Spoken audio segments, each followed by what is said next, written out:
Today I'm going to show you a few hidden opportunities so that you can burn more fat. Maybe you're new to this, maybe you're barely getting started in your journey.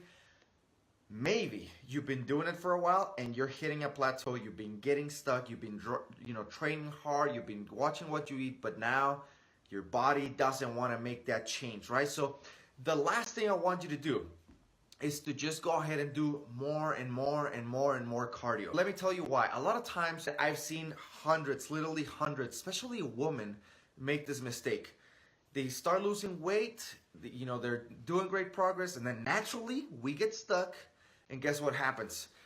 More and more cardio becomes the so-called solution, right? But it's not really the solution. And I'll give you a perfect example. Picture someone who's a marathon runner.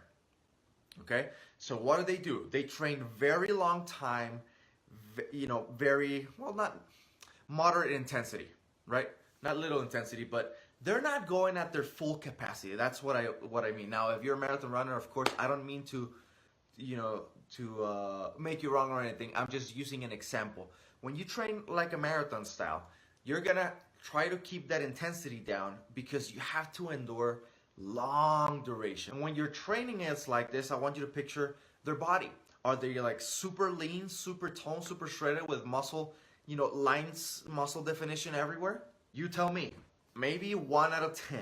But for the majority of them, they don't look like that. They don't have that like model type body or like, fitness magazine body like everybody wants to look like.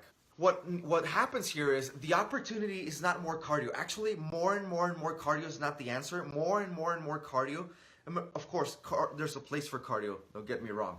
But when it's becoming like, hey, you're doing 2 hours of cardio a day, 3 hours of cardio a day, then that's not the answer to get shredded. It's the answer to run a marathon. But if you just want to get some muscle tone and you want to look and feel great, that's not going to be the answer. You're burning more and more and more muscle tissue. Actually, you're wasting muscle.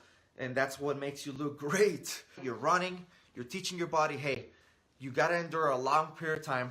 Number one signal you're sending. Number two signal you're sending is you're eating very low calories because you're trying to lose the fat. So guess what your body's gonna have to do? Your body's very smart. Your body's gonna become more efficient, more effective, because you're not gonna outsmart your body. And it's gonna slow down its metabolism. It's gonna see, hey, this guy, this girl wants me to run for 1, 2, 3, 4 hours, and it's feeding me very few calories, and I have all this muscle mass that it's so expensive. It takes a lot of water, it takes a lot of oxygen, it takes a lot of calories. It's the most expensive tissue in your body. Let me get rid of some of this muscle. Let me slow down the metabolism so that I can become better at doing this thing that apparently it's so important to do for me, right? Like, do cardio for 2 hours, 3 hours a day. See, a lot of times we think that that's logical. Okay, let's just try to burn in more calories. But that's not the answer. Your body's always going to adapt. So it's important to always increase the intensity of the cardio before increasing the volume of the cardio. So if you want to burn more calories, you're going to send a different signal by doing 30 minutes intense or 45 minutes intense as opposed to 2-3 hours not as intense. Do shorter workouts, more intensity.